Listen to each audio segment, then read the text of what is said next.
chewed cold toast when Arthur Sterling called to officially deny the equity advance for my daughter's life-saving heart surgery. In the background, Julian laughed about his campaign caterers. I didn't cry or beg. I simply tapped the video icon. Their laughter died instantly when they saw the man sitting across my cheap kitchen table. Marcus Vance, the city's most ruthless corporate litigator, smiled coldly into the camera. Drop a comment and let me know where you're listening from and what time it is for you right now. I'd love to know who's part of our community. My late husband, Leo, built the Sterling real estate empire with his bare hands and broke his back doing it, while Arthur and Evelyn Sterling sat in air-conditioned boardrooms. Leo was on the scaffolding, pouring the concrete that elevated their net worth. When a structural collapse on their flagship site took his life 2 years ago, I became the silent investor in their version of family. I was 29, an architectural drafter raising a toddler alone, navigating widowhood not with emotional breakdowns, but with clinical precision. Then the pediatric cardiologist handed me a new blueprint, one I never wanted to see. My daughter, Lily, had a congenital heart defect. The surgical intervention would cost $120,000. It wasn't a cosmetic procedure. It was the baseline cost of keeping her heart beating. State-funded healthcare programs and Medicaid waiting lists were bureaucratic mazes that moved too slowly to save a child in acute failure, leaving us stranded in the administrative gaps. I didn't panic. I approached it like a structural deficit that required immediate capital reallocation. Leo had earned significant sweat equity in Sterling development, equity that had been locked in a trust controlled by Arthur until Lily turned 18. I just needed an advance. A basic, legally sound loan against our own assets. Arthur had cleverly drafted the trust clauses with strict discretionary distribution loops, giving himself absolute veto power over early payouts. Unless a corporate board consensus was met, a rigged safeguard designed to trap our assets within their liquidity pool. I walked into Arthur's corner office on a Tuesday morning, laying the medical files on his mahogany desk. I wasn't asking for charity. I was presenting a balance sheet.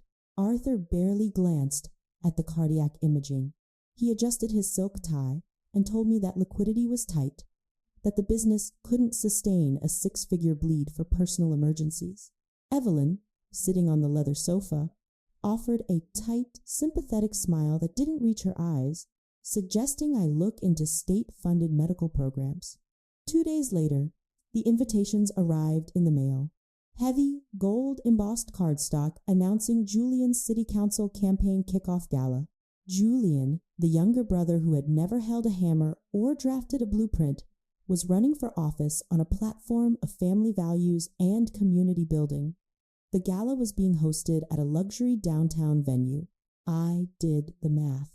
Between the venue buyout, the premium catering, and the public relations consultants, they were dropping $350,000 on a single night of political theater. They weren't out of capital. They had just classified my daughter's life as a poor return on investment. I looked at Lily, sleeping with her lips tinged slightly blue, her chest rising in shallow, labored rhythms. Anger wasn't loud this time. It was entirely clinical. The affection I had tried to maintain for my in-laws evaporated, leaving behind a cold, hard ledger of debts and assets. I had treated our relationship like a family bond, but now I realized it had been a subscription, with me footing the bill. They had taken Leo's life to build their fortune, and now they were denying his daughter the very funds he died earning.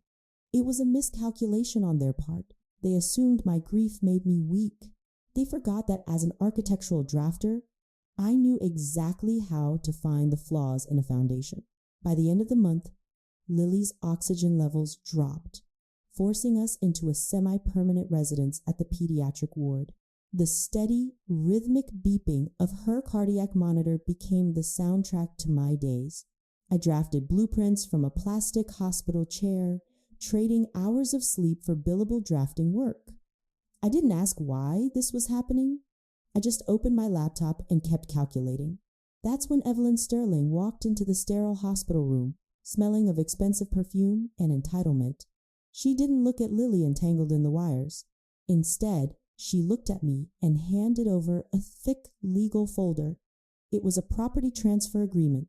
Evelyn explained, with a perfectly modulated voice, that Julian's political campaign needed a narrative boost. They wanted to officially list my loft, the only property Leo and I owned outright, as a collateral asset for a campaign loan. In exchange, Julian would publicly pledge to champion pediatric healthcare initiatives. It was a stunt designed to make a sociopath look like a savior. I stared at the paperwork, recognizing the architecture of exploitation. Toxic elites do not operate with standard human empathy. They function through compartmentalized sociopathy. They construct mental firewalls that allow them to view a dying child not as a tragedy, but as a public relations vulnerability that requires management.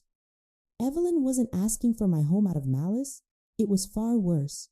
She was asking out of complete narcissistic projection. In her mind, the Sterling Empire's political expansion was the structural core of the universe, and my daughter's survival was merely an acceptable operational loss. They were asking me to sign away my shelter so Julian could buy more champagne for his donors. I rubbed my eyes, trying to summon regret, but there was only blinding clarity. This wasn't a family breakdown. It was a hostile takeover. They expected me to sacrifice my daughter's safety net to fund their vanity project. They weren't shocked by what they were asking. They were entirely convinced of their own righteousness. I didn't scream or throw the folder. I handed it back to her, my voice completely devoid of emotion. I told her I would not be funding her son's campaign with my daughter's collateral. Evelyn smiled tightly, mistaking my clinical detachment for a temporary delay in submission. She assumed I was broken. She assumed I was going to sign eventually. But I didn't look at that folder to sign away my life. I looked at it to study the legal framework of their corporate entities. The Sterlings had spent their lives building towers on the backs of laborers like my husband. They thought their fortress was impenetrable, but as a drafter, I understood one fundamental truth about construction. Every building, no matter how tall or how expensive, has a load-bearing wall. If you remove the right beam, the entire structure turns to dust. Retaliation requires strategy, not sentiment. I didn't waste time weeping over Evelyn's visit.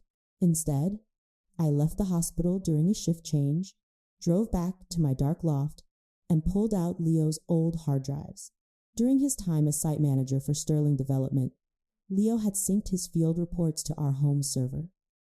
For 2 years, I hadn't been able to bring myself to look at them, but grief had evaporated, replaced by a cold, methodical accounting. At midnight, under the harsh glow of my monitor, I began auditing the past. This is the silent ledger of survival. Society often mistakes a victim's quiet endurance for weakness or capitulation. They see a grieving widow keeping her head down and assume she has accepted her defeat. What they don't realize is that silence is the perfect environment for structural evidence gathering. Every dismissal, every denied request, every cruel demand is quietly logged, documented, and archived. Endurance isn't surrender. It is the meticulous accumulation of leverage. I cross-referenced Leo's daily safety logs with the final architectural schematics of the high-rise where he died. It took 4 hours of clinical scrolling before I found the discrepancy. The structural steel invoices had been altered. The heavy-grade load-bearing safety beams Leo had repeatedly requested for the scaffolding framework had been downgraded to cheaper, non-compliant materials. The digital signatures on the procurement approvals belonged to Arthur and Julian. I ran the numbers. By swapping the materials and ignoring Leo's safety mandates, Sterling Development had skimmed exactly $400,000 off the construction budget. $400,000. That was the price they had placed on my husband's life. The collapse wasn't an unavoidable tragedy. It was a calculated cost-saving measure that resulted in a fatal structural failure. I didn't scream. I didn't shatter a glass against the wall. I simply hit print. Then, at 6 a.m, I compiled the schematics, the forged invoices, and Leo's ignored safety reports into a single, perfectly indexed binder. I drove to the financial district, took the elevator to the 42nd floor, and walked into the offices of Marcus Vance. Marcus wasn't a family lawyer. He was a high-powered corporate litigator who specialized in tearing apart corrupt conglomerates. I sat across from him, placed the binder on his desk, and laid out the facts without a single tremor in my voice. I explained the skimming, the material downgrade, and the fatal collapse. I told him about Lily's medical bills, the denied trust equity, and the demand for my home. Marcus opened the binder. He read in silence for 20 minutes. When he finally looked up, his eyes were as cold and analytical as my own. He didn't offer sympathy. He offered strategy. I didn't want an apology. I wanted the foundation ripped out from under them. And Marcus was holding the sledgehammer. With Marcus Vance operating as the lead architect of their destruction, the pace of retaliation accelerated to blinding speeds. We didn't send a warning letter. We didn't ask for a settlement negotiation.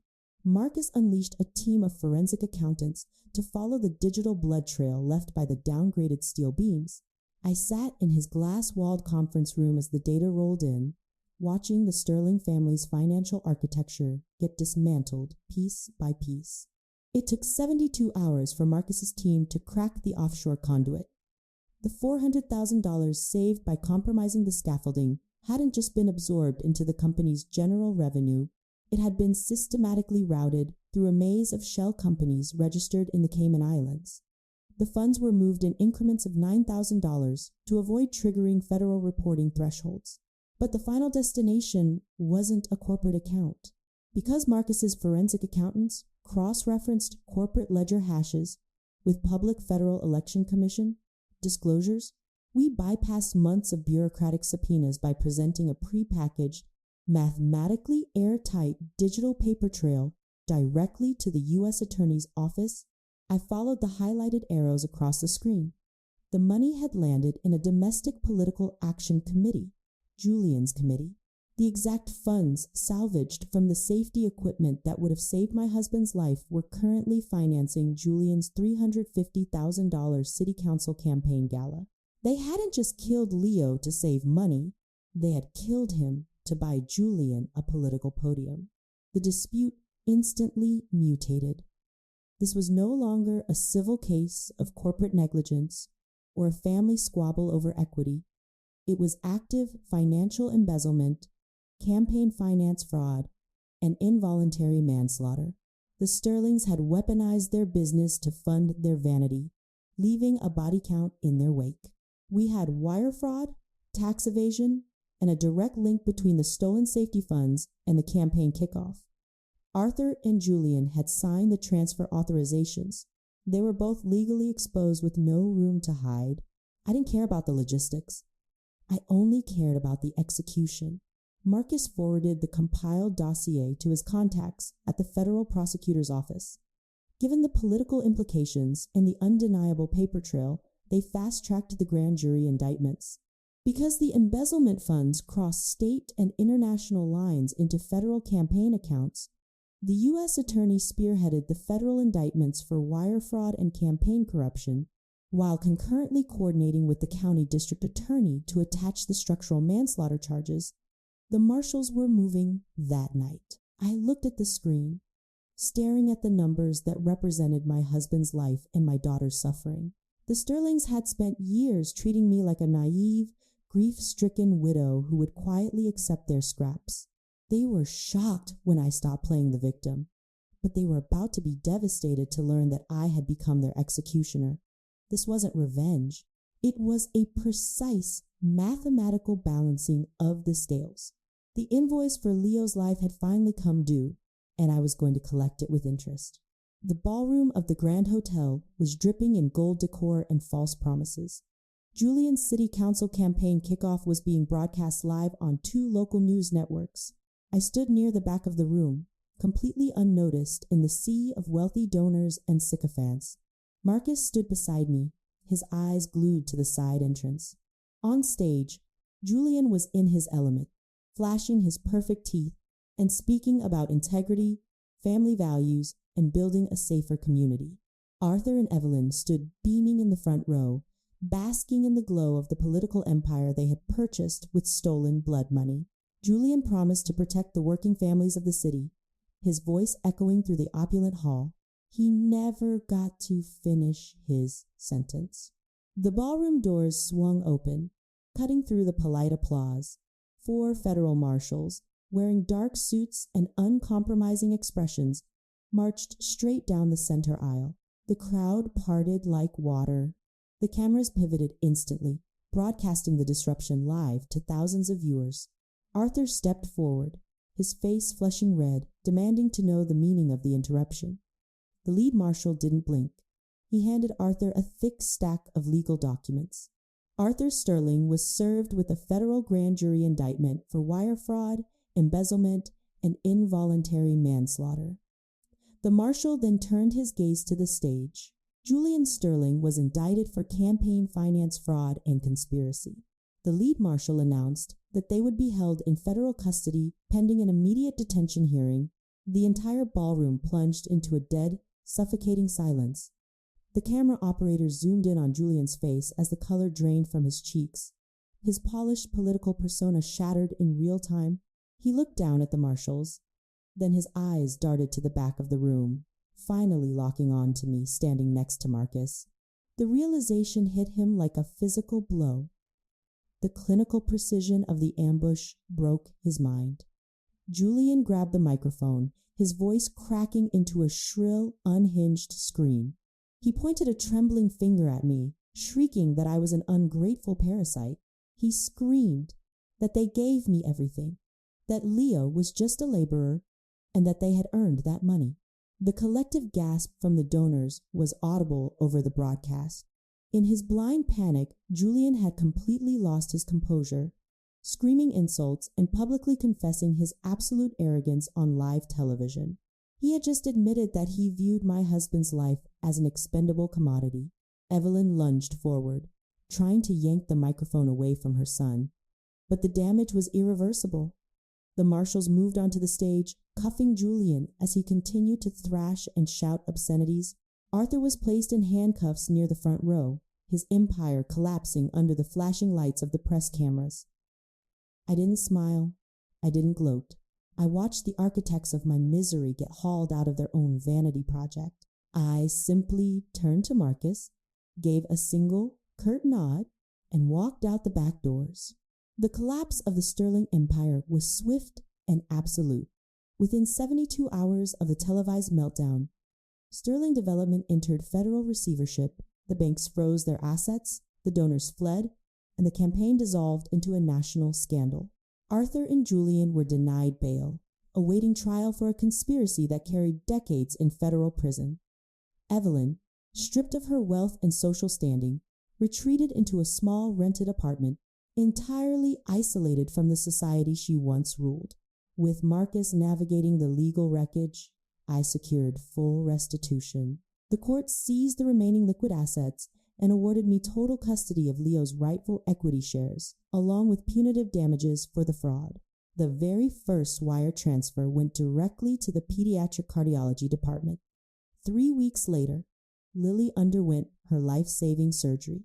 I sat in the waiting room, listening to the steady, strong rhythm of her post-operative heart monitor, knowing that the foundation of her future was finally secure. I didn't stop at securing my own peace. I used the remaining settlement funds to establish a construction safety foundation, an independent oversight agency dedicated to auditing building sites and protecting the laborers that the corporate elite view as expendable. I took the money they had hoarded for their vanity and used it to ensure no other family would have to audit a ledger to understand why their loved one never came home. The anger that had fueled my clinical retaliation eventually burned itself out, leaving a quiet, enduring calm in its wake. I've come to realize that survival isn't just about weathering the storm. It's about having the courage to tear down the toxic structures built around you. For a long time, I believed that enduring their cruelty was the price of admission to their family. I believed I had to accept the scraps they offered to keep my daughter safe. But forgiveness isn't always for the other person. Sometimes it's the only way to set yourself free. I didn't forgive them for what they did, but I forgave myself for believing I was powerless. I learned that drawing a hard, uncompromising boundary is the most profound act of self-love. We don't owe loyalty to people who profit from our pain. We only owe it to ourselves to build a foundation strong enough to withstand the truth and to walk away from anyone who asks us to compromise our worth. If this story resonated with you, please hit that subscribe button, leave a comment about a boundary you've had to set, and share this video with someone who needs to hear it.